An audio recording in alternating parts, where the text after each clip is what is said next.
ተለቋል። ገብታችሁ እዩት። እንግዲህ ታውቃላችሁ ሰላም ላይ የደረሰ ነገር ሁሉንም ነገር አይታችኋል። ግን ደግሞ ቀላል ነገር አልነበረም። በሀና ምክንያት ሰላም ዛሬ ቆማ እየሄደች ነው። ተችሏታል። በጣም ደስ የሚል ነገር ነው። ሀና ማለት የተባረከች ልጅ፣ ሁሉም ሰው የሚወዳት የሚያከብራት ልጅ ናት። ራስ ወዳድ ያልሆነች ከሁሉም ነገር ንጹህ የሆነች ብልህ ሴት ናት እና በዛሬ ቀን እንግዲህ ሀና ሁለተኛ እኔ ያደረኩልሽ አንስተሹ አታወሪ ብትላትም ለሰላም ግን እድሜ ሙሉ ያንቺ ስም እያነሳው ኖራለሁ። ምክንያቱም ለመኖሬ ምክንያት የሆንሽልኝ አንቺ ነሽ። አንቺ ባትኖርልኝ እኔ በዚህ ሰዓት ሞቼ ነበረ ብላለች። እንደገና ደግሞ አሮንን ለሰላም ደውሎለት ነበረ። በጣም ተናዳ ነበረ ሰላም። እንግዲህ አሮን እንኳን ከሱ ጋር ማውራት አይደለም የሱ ድምጽም ማየት ማስማት አልፈልግም ብላለች። ሀና ግን ለምን አላነሳሽለትም እያለች ነው። ምክንያቱም አሮን ሰላም ላይ ያደረገው ነገር ከባድ ነው። ህይወቷን አታ ነበረ። ግን የሀና እንክብካቤ ለሰላም በጣም ነው ያስደሰታት። እያጎረሰቻት፣ እያበላች፣ እያንከባከባቻት ስለሆነ እንደዚህ ጽንሱ ወርዶ እንደዚህ ያንከባከብሽኝ ቢወልድማ ኑሮ ልጄንም እኔንም ታንከባክብኝ ነበረ፣ ቆጭቶኛል እያለች ነው ሰላም።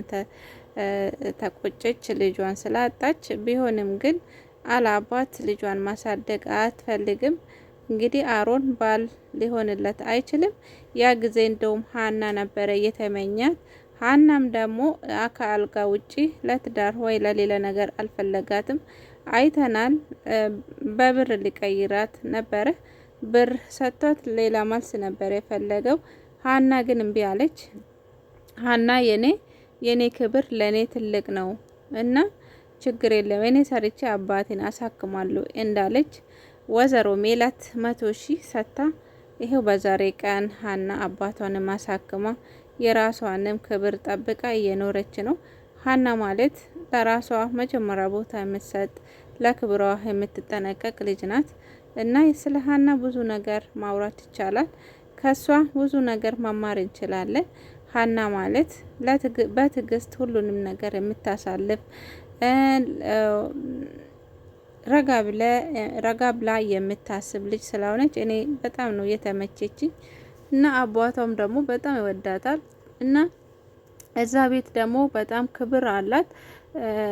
በዛሬ ቀን ደግሞ ጄት የሚባለው ድርጅት የወይዘሮ ሜላት ድርጅት ውስጥ የሚሰራ ልጅ ወደ ቤታቸው ስመጣ ሀናን ያገኛታል። ሀና ሲያያት በጣም አይኑን ሀና ላይ ያሳርፋታል። እቺ የኛ ሰራተኛ ናት ብላ ሜላት ብታስተዋወቅ እንኳን እሱ ግን እቺ እንዴት ሰራተኛ መሆን ቻለች? እቺ ቆንጆ እኮ ትልቅ ቦታ ይገባታል ብሎ አይኑን ጥሎበታል። እና ወይዘሮ ሜላትን በጣም ነው እየተቆጣችው። አንተ የድርጅቱን ሴቶች ጨረስካቸው፣ አሁን ደግሞ ወደ ሀና እንኳን ከሷ ጋራ ማውራት አይደለም አይንህን ከሀና አንሳ ሁለተኛ ብላ አስጠንቅቃለች። መቼም ቢሆን ሀናም እንደዚህ አይነት ውስጥ እንደማትገባ ሁላችንም እናውቃለን። አባቱ ራሱ ለምኗት እምቢ አለች። እኔ በአሁኑ ሰዓት አንተ ማስታመም እንጂ እኔ ባል ወይ ትዳር ወይ ጓደኛ አልፈልግም ብላለች። ሀና እንግዲህ ምናሴን በጣም ይፈልጋታል። በሷ ፍቅር ተጎድቷል። በዛሬ ቀን ራሱ አብሮ ያደጉ ልጅ እሷን እንደሚፈልጋት ለአባቷ ብትነግርም ግን ቢሆንልኝ ጥሩ ነበረ ብሎ አባቱ ለአሴር ሲነግረው አሴር ደግሞ ሀናን ስለሚፈልግ ሌላ ሰው እንደማይወስድ ስለሚፈልግ በጣም ተናዶ ወጣ። ታውቃላችሁ አሴር ማለት የሀና አባት በጣም የሚያከብር ሌላ አባት የለኝም አንተ ብቻ ነው አባቴ ብሎ የሀናን አባት በጣም የሚያከብርና እንደገና ደግሞ ከስርቆትም ከሁሉም ነገር ከሱስ ነገር የተመለሰ ልጅ ነው። በዛሬ ቀን ግን ሀና ሌላ ሰው የሚወዳት ሰው አለ ሲባል ወደ ሱስ ተመልሷል። ዛሬ ሲጋራ እያጨሰ አይተናል። እንግዲህ አሴር ተጎርቷል በፍቅር ሌላ ሰውም የለም መሄጃም የለም እና ባለፈው እንዳያችሁ ለአቶ ኖላዊ ብሎ ልሰርቅ ነበረ። ቢሆንም ግን የሀና አባት ተቃውሞ ነበረ።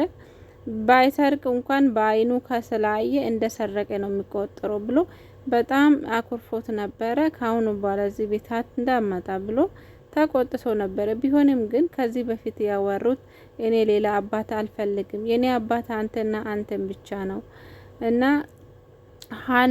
ሀናም ልጄ ናት፣ አንተም ልጄ ነህ እና እኔ ፈጣሪ ልጅ ባይሰጠኝ እንኳን ይሄው እናንተን የመሰለ ልጆች ሰጥቶኛል እና መቼም ቢሆን ብንጣላ እንኳን እኔ ጀርባይን አልሰጥም ብሎ ቃል ስለገባለት እሱ ሁሉ አስታውሶ ይቅርታ አድርጎለታል። አሴር እንግዲህ እየመጣ አብሮ እያወሩ አብሮ እያበሉ ነበረ።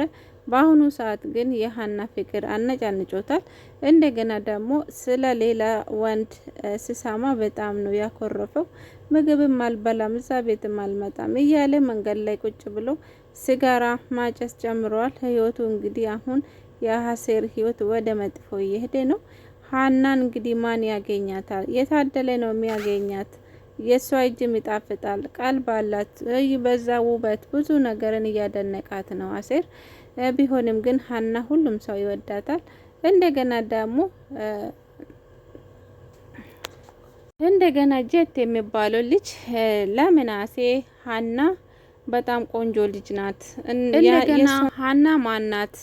ሀና ምንድናት ብሎ ስለ ሀና ብዙ ነገር ምናሴን ይጠይቃታል። ምናሴም ደግሞ ዝም ብሎ መስሎት ሁሉንም ነገር ስለ ሀና ይነግራታል። ሀና ችግር አጋጥሞት እንጂ ሀና የተማረች ሰው ናት። ሰራተኛ ሆና የተቀጠረችው ስለተቸገረች ብቻ ናት። እንደገና ሀና ማለት ደግሞ ለኛ ልዩ ሴት ናት። ሰራተኛ ብቻ አይደለችም፣ ለኔ የሆነችልኝም ልዩ ነበረ። ለሁላችንም እሷ ብርቅዬ ናት ብሎ ስመልስለት እባክህን እስኪ የእሷን ስልክ ቁጥር ስጠኝ ብላትም ብሎ እሱ ደግሞ ምናሴ ደግሞ ለመፈለግ ከሆነ አልሰጥም አላቅም ብሎ እምቢ ያለ ማለት ነው። ለሀና አሳልፎ ለማንም አይሰጥም።